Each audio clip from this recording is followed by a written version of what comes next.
ETF index mutual funds నేర్చుకుని stock మార్కెట్లో రాణించాలనుకుంటున్నారా? వెంటనే ఈ నెంబర్కి కాల్ చేయండి.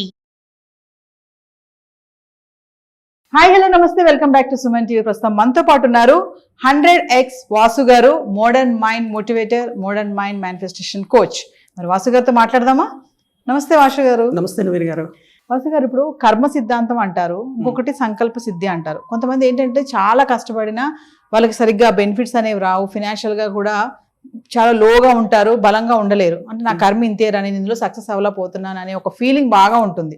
అంటే అక్కడ కర్మ సిద్ధాంతాన్ని నమ్ముకోవాలంటారా? మరి సంకల్ప సిద్ధి అని ఇంకోటి ఉంటుంది కదా, దాన్ని కూడా బలంగా నమ్మే వాళ్ళు కూడా చాలా మంది ఉన్నారు. ఒక్కసారి మనం వర్సెస్ చూసుకుంటే కర్మ సిద్ధాంతం వర్సెస్ సంకల్ప సిద్ధి అంటే మీరేం చెప్తారు? అంటే బేసిక్గా చెప్పాలంటే అంటే సంకల్ప సిద్ధి కంటే సంకల్ప శక్తి అంటే బాగుంటుంది. అంటే ఇది బేసిక్గా చెప్పాలంటే కర్మ సిద్ధాంతం వేస్ సంకల్ప శక్తి.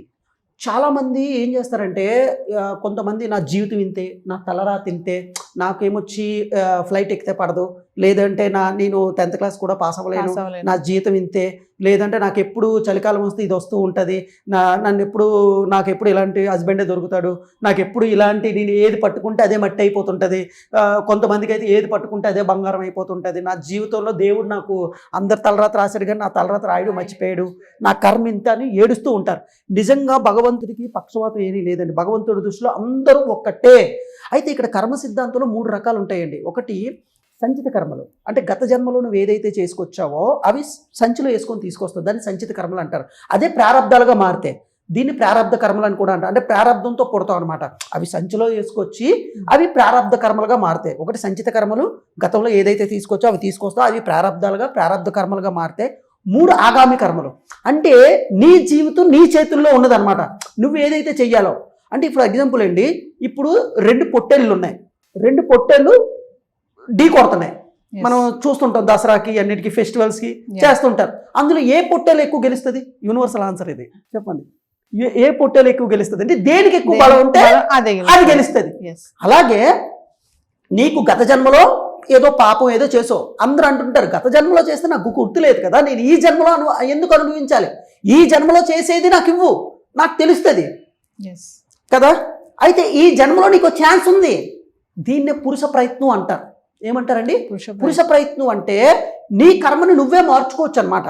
అంటే 2 పొట్టేళ్ళు ఉంటే అందులో వీక్ ఉన్న పొట్టేలు కర్మ ఎక్కువ ఉంది, నీది ఒక 100లో ఉంది అనుకుందాం, ఒక 100 ఎనర్జీలో ఉంది పాత బ్యాడ్ కర్మ. గత జన్మలో నువ్వు ఏదో తప్పులు చేసో ఆ కర్మతో నువ్వు అనుభవిస్తున్నావు, అది బ్యాడ్ కర్మ, హెల్త్ ప్రాబ్లమ్స్ కానీ చేదినా.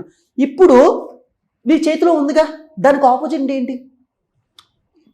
ఆగామి కర్మ చెయ్యాలి. అంటే దాన్ని డామినేట్ చేసి దానికి ఒక 10 రెట్లు ఎక్స్ట్రా చేసావు అనుకోండి, హై ఎనర్జీ, అప్పుడు నువ్వు గెలిచేస్తావు కదా.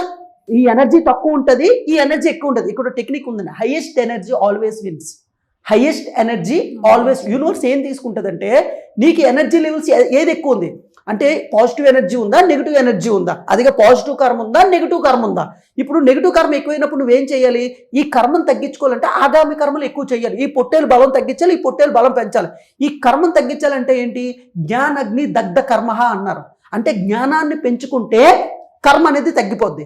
మరి ఆ జ్ఞానం ఎలా పెంచుకోవాలి? పుస్తకాలు చదవచ్చు, ఇలాంటి పాడ్కాస్ట్లు వినొచ్చు, నువ్వు చేసేది నువ్వు ఫీల్ అవుతూ అనుభవించవచ్చు, అనుభవంలో తీసుకోవచ్చు.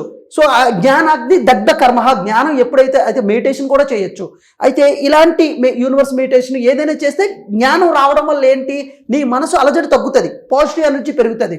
అలాగే రెండోది ఏంటి? పురుష ప్రయత్నం ద్వారా కర్మను జయించవచ్చు. అంటే నువ్వు ఎంత వరస్ట్ సిచ్యువేషన్లో ఉన్నా, it's not over until you win. నువ్వు ఎంత వరస్ట్, ఎంత అప్పుల పాలు అయిపోయినా, ఎంత కిందకి వెళ్ళిపోయినా మళ్ళీ నీ మైండ్ నీ ప్రోగ్రామింగ్ చేసుకొని నువ్వు మళ్ళీ ఒక 100 టైమ్స్ 10 టైమ్స్ నువ్వు గట్టిగా ప్రయత్నించినట్టయితే మళ్ళీ యూనివర్స్ అనేది నీకు రెస్పాండ్ అవుతుంది అనమాట. మళ్ళీ నీకు ప్రయత్నం అనేది ఇవ్వడానికి జరుగుతుంది. అందుకంటారు పురుష ప్రయత్నం అని. సో నీ లైఫ్ ఎప్పుడైతే నువ్వు అయిపోయిందని అనుకుంటావో, నా కర్మని ఇది ఎప్పుడు అనుకుంటావో, దానికి 100 times it's time to starts now.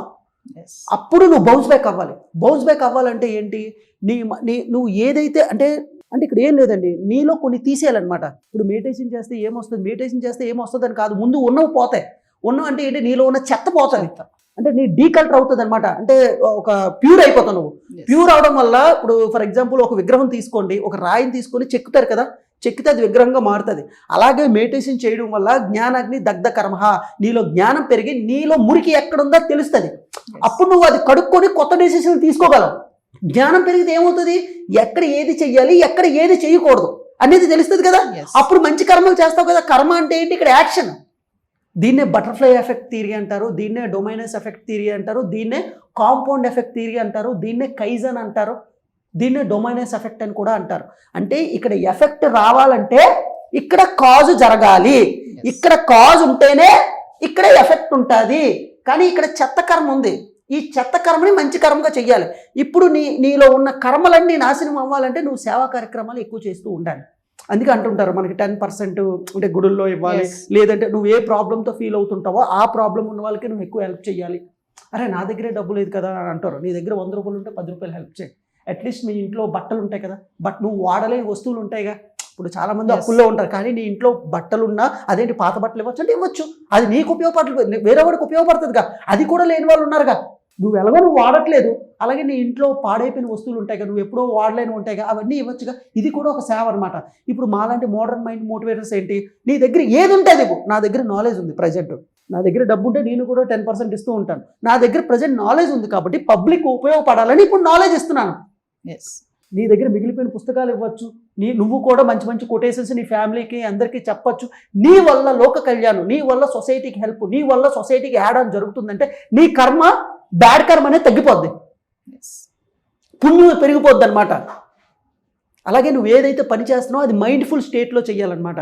అంటే ధ్యానం అంటే ఏంటంటే ఒక పనిని వేరే ఆలోచన లేకుండా చేస్తే అది ప్యూర్ కర్మగా మారుతుంది అనమాట. ఫర్ ఎగ్జాంపుల్ సినిమా చూసేటప్పుడు ఎంత మైండ్ఫుల్ స్టేట్లో చూస్తారు, ఏదైనా ఎంటర్టైన్మెంట్ ప్రోగ్రామ్ చూసేటప్పుడు, పని చేసేటప్పుడు వేరే వేరే ఆలోచనలు వస్తాయి, చదువుకునేటప్పుడు ఆలోచనలు వస్తాయి. ఒక ధారలాగా ఏదైతే ఒక పని మీద దృష్టి పెడతావో అది ఒక మంచి కర్మగా మారుతుంది అనమాట. నువ్వు చాలా హ్యాపీనెస్గా ఉంటావు. అటువంటి కర్మలు నువ్వు ఏది చేసినా సరే అది పబ్లిక్ ఉపయోగపడేటట్టు అయితే సరే, ఇందాక చెప్పాను కదా స్టార్టింగ్లో, ఈ పొట్టేలు గెలిచేస్తుంది అనమాట. సో జ్ఞానాగ్ని దగ్ధ కర్మ. అలాగే పురుష ప్రయత్నం ద్వారా నువ్వు ఏదైనా సాధించవచ్చు. నువ్వు ఎంత వరస్ట్ అప్పుల్లో ఉన్నా సరే నువ్వు బయటికి వచ్చేయవచ్చు. కాకపోతే ఇక్కడ ఏం చేయాలంటే మెంటల్ యాక్షన్ చేయాలి, ఫిజికల్ యాక్షన్ చేయాలి. మెంటల్ యాక్షన్తో పాటు ఫిజికల్ యాక్షన్ ఎప్పుడైతే చేస్తావో యాక్షన్ ద్వారా నువ్వు చాలా నేర్చుకోవచ్చు. కేవలం చాలామంది మెంటల్ యాక్షన్ చేయడం వల్ల అక్కడితో ఆగిపోతున్నారు అనమాట. వీలైతే నెక్స్ట్ ఎపిసోడ్లో యాక్షన్ గురించి ఇంకా బాగా తెలియజేద్దాం. థ్యాంక్ యూ వాసు గారు. Thank you.